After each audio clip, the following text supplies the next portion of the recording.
Hello, this is my first YouTube video in forever, for good reason though, because we are going to talk about everything that Owen and I did on our honeymoon and talk about how it was traveling there with chronic illnesses such as interstitial cystitis and endometriosis. So let's just get into it.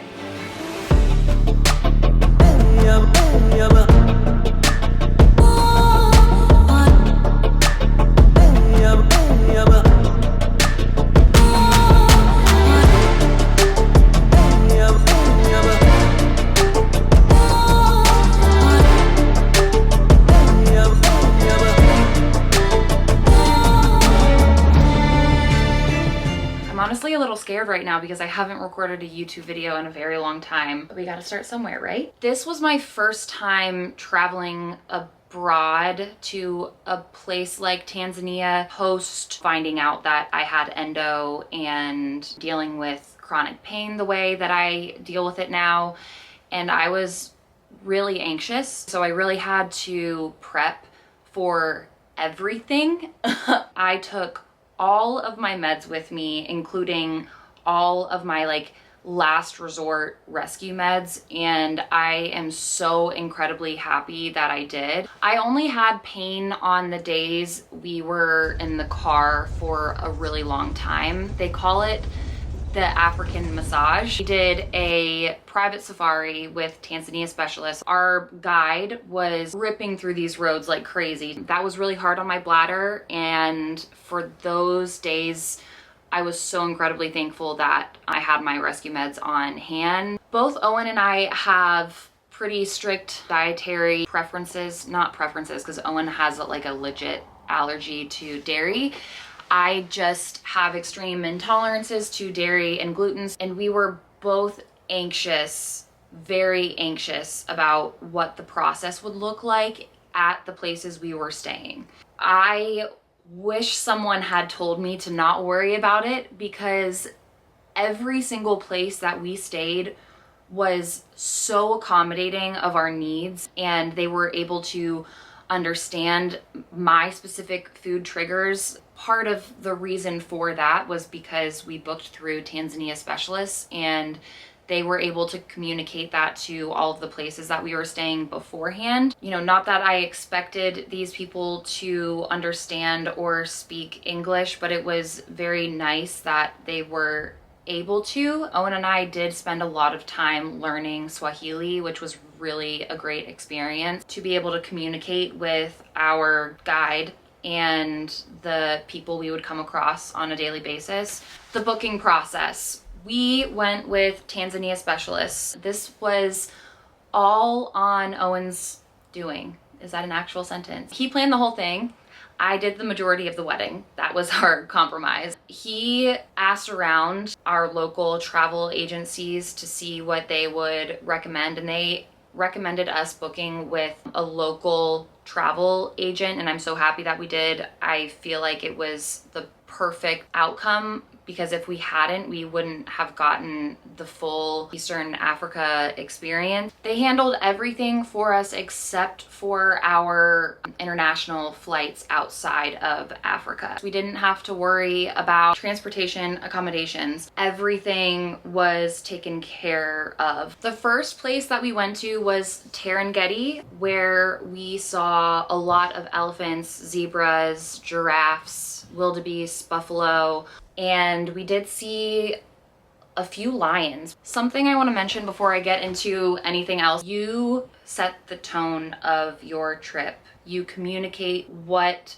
you would like your trip to be like to your guide. Because of the language barrier and the culture barrier, we realized that communicating our exact needs, they were so thankful that we did that. You know, I've been on social media after our safari, and I've seen that because safaris are getting more traction and it's becoming a more popular trip. I believe it was this year or last year, a lot of the safari trucks blocked the Great Migration pathway that these animals have been traveling on for ever. A lot of animals got hurt and got lost from their families, as it was really painful to watch.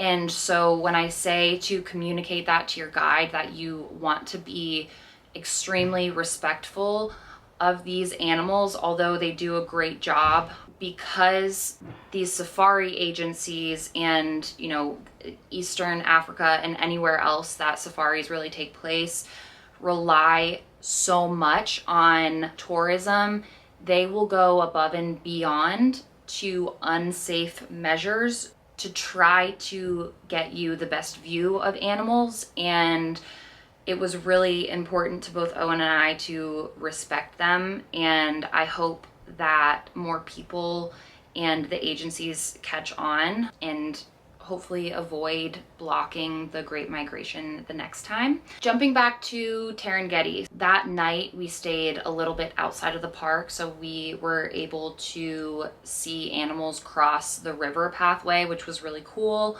We were kind of staying on top of a cliff. The local tribe there, the Maasai, they are semi-nomadic pastoral people. They wear these beautiful bright colors. They live amongst the animals in these crazy beautiful villages. Like, we would be driving and seeing their villages, and then like 2 minutes later you would see like a cheetah. And so it was really cool to witness them living amongst everything. But they also worked at a lot of the safari camps that we went to and the resorts that we stayed at as well. So during the dark hours, like dawn and dusk, the people that would escort us back and forth from our glamping tent back to the main area where you had dinner, they would guide you back and forth because they had these big knives with them that were like taller than they were. They are known as really great warriors. And I am so incredibly happy that Owen and I visited the Maasai tribe on the first day. It was such a beautiful cultural experience, learning about them and learning about their lifestyle, dancing with them, their rituals, what they eat. And I would recommend everybody who goes on safari to safely visit these local tribes, and they love getting to share their life with tourists. The next day was probably our favorite day because we were driving from Serengeti to Serengeti, which was a 5-hour drive, and that really flared my bladder. But thankfully, because I had my rescue meds, I was able to really enjoy that experience. We got to see so many big cats. The first animals we saw were cheetahs, and we saw so many lions, and it was one of the most beautiful days that I will look back on and be like, wow, I cannot believe that I got to experience that. We then got to our next camp, which we stayed at for 2 nights, and it was our favorite place. The place we stayed was called Conserve Safari. The staff, the chefs, the food, our accommodations, the fact that we were immersed respectfully within the animals' homes, I don't have words to fully explain it. Our first night, we had zebras that were like, I mean, we could reach out and touch them from our deck. The next day, we had a full day in Serengeti. We saw so many leopards, so many lions, we saw everything there except for rhinos. After our first full day in Serengeti, we had our second night in the Conserve Safari camp, and that was when the buffalo were like rubbing their horns on our deck. And then we woke up really early that morning and we saw a hyena trot behind our little hut camp thing. And we also heard a lion or multiple lions do their like chuffing thing. That morning we started our trek to Ngorongoro Crater, which was crazy. Okay, When we got to, I mean, it was action packed the whole day. One of the other Tanzania specialists, tourists, their car broke down, specifically their brakes wouldn't work. So we hosted an amazing German couple in our safari truck. Owen speaks some German, so like we were listening to German and Swahili, and then like hearing the translation in like different languages was incredible to witness and be a part of. We saw a rhino within the first like 5 minutes of getting into the crater, but it was so far away. When I tell you it was so far away that I could barely see it even with the really expensive binoculars that we had. That's the only time we saw the rhino. The crater itself felt like we were on a different planet, and we learned that the crater formed from a volcano, but not just your ordinary volcano. It's like it's a volcano that imploded from the bottom instead of the top. We saw so many hyenas, elephants, obviously the rhino, lions. The park rangers were protecting the rhinos with their freaking life. And at the end of the day, we ended up at a resort that the Tanzania specialists own. It was called The View, and boy, did it have a view. It was so beautiful. We were like cliffside. I think what I'm gonna do is make a part 2 for the Zanzibar part of the trip for the next topic, which is how much the trip cost in total. It is including Zanzibar because we used Tanzania specialists to book that as well. Everything we did on our honeymoon was included through Tanzania specialists. We spent like 13 grand. A large chunk of that was international flights. We paid Tanzania specialists around 9 grand, including the Zanzibar trip. So I don't know what the price would look like without Zanzibar. I have my own thoughts on Zanzibar, so stay tuned for part 2. Vaccinations. All we had to get was our typhoid fever vaccination, and then we got our malaria pills and these nausea patches from our GPs. I did not use the nausea patches. I did fine. Owen used them and said that they were incredibly helpful for him. Packing list. Let's get into it. For the majority of my stuff I already had, so do not think that you have to purchase additional things in order to do a safari. First, let's talk about duffel bags slash suitcases. I got this giant Cotopaxi duffel bag. It's huge. I wish that I would have brought something smaller. In fact, I wish that I would have gotten a soft shell roller suitcase. It would have made things a lot easier. This is the kind of soft shell roller suitcase that I wish I would have bought. If you go through a travel agency like we did, they will give you a list of everything to pack, what to pack. For safaris, you do need a soft shell bag. We had a weight limit of 35 pounds. Day pack. It was nice to just like carry this around in and out of the bathrooms whenever I needed it. But for the most part, your luggage will be with you in the safari truck the entire time if you do a trip like ours and you're not staying in a place multiple nights. Pants and shorts. I did not wear shorts a single time during our safari. I got these pants from Citizens of Humanity. They're like cargo pants, they're barrel pants, and they are so comfortable, and they were the perfect safari pants. Stretchy, the material is very lightweight. I think I wore these like half of our safari, and I wore these very lightweight linen pants the first half of the safari. These were incredible. I wore these on pain days where I was a little bit more inflamed and I needed like a stretchy waistband, although I wouldn't have really cared if my only option was to wear these either, because these are stretchy. These are like so comfortable. And I'm gonna continue to wear both of these pants even after safari. These are from Quincy. I wear a size medium, and then in these ones, I think I got a size 27. I brought these shorts to wear on safari and to bring to Zanzibar. I did not end up wearing these a single time during safari, but I wore these every single day in Zanzibar. They were like my cover up and dinner outfit and excursion outfit. It was every day. These things were so dirty by the end of the Zanzibar trip.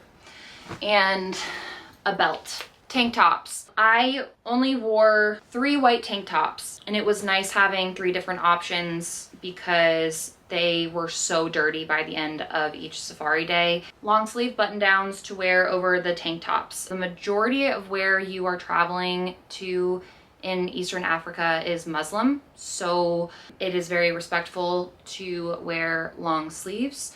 2 long sleeve button downs were great for the safari trip. I also brought a thicker white long sleeve from Spanx. This was nice to have for nighttime going to the dinners at the camps because it gets chilly at night and in the morning. This bandana that I got on Amazon was really helpful from a styling perspective. It looked super cute, tied around a loop on my pants, but also for dust.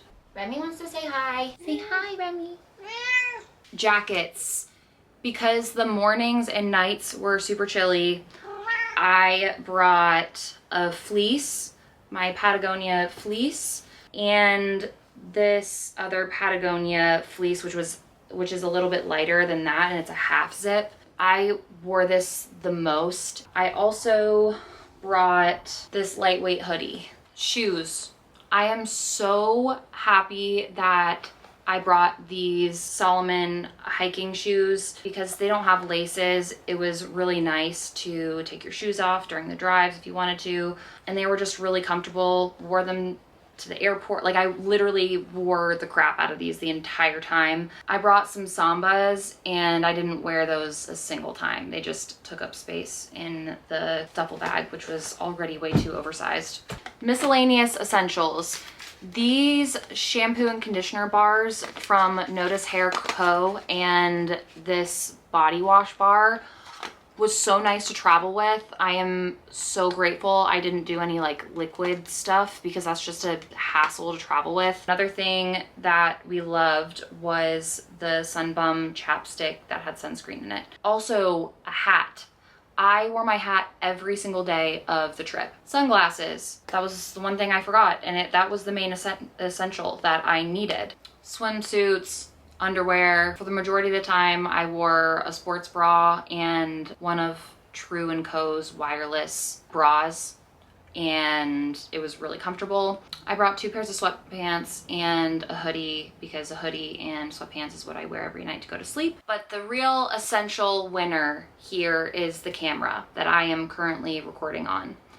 I almost went without bringing a camera. And thankfully, one of my best friends, Brittany, who was the photographer at our wedding, she was like, Mick, you need a camera. You need a camera if you're going on a safari. I got some of the most incredible photos and videos of the animals there that I would not have been able to get with just an iPhone. This is the Sony Alpha ZVE-10 II. I'll link it. It is the most user-friendly freaking camera on this planet. Someone who has never touched a camera in their entire life, including an iPhone, could take photos on this camera. It is so easy. I did not have to do any setup, nothing. All I did, my photographer and videographer friends also told me to buy this lens. I also would not have gotten the photos that I did without this lens. The lens that the camera comes with would not have been good enough. Whatchamacallit, the global charger thing. I am slowly losing it. Jet lag. Don't forget to pack a power bank. You're gonna want it in the safari car with you, especially for flights too, is gonna be very, very essential. Binoculars. Get yourself a good pair of binoculars. These are the ones that we bought. We wouldn't have been able to see the rhino if we didn't have a good solid pair of binoculars. I would not cheap out on that or a camera. We use them every single day. And I think the last one is bug spray, although every camp we were at had bug spray there. And tip money, Owen and I. We learned that the guides that are with us on safaris do not get paid very well. In fact, our guide told us that he gets paid $20 a day, and he's in the car with us for like 6 hours a day. And I think the travel agency told us to tip like $10 to $15 per day, but we ended up giving him a pretty hefty tip by the end because he was so good. It was also nice to have tips for drivers and transportation and the staff at camps. There's a tip box at every camp. We would just throw cash in there at the end of the day. I think we brought about $500 to $600 worth of cash, and if we hadn't, it would have been a big problem. If I forget anything else, I'll just put it in the description. My brain is fuzzy right now, and I'm gonna peace out. Okay, bye YouTube.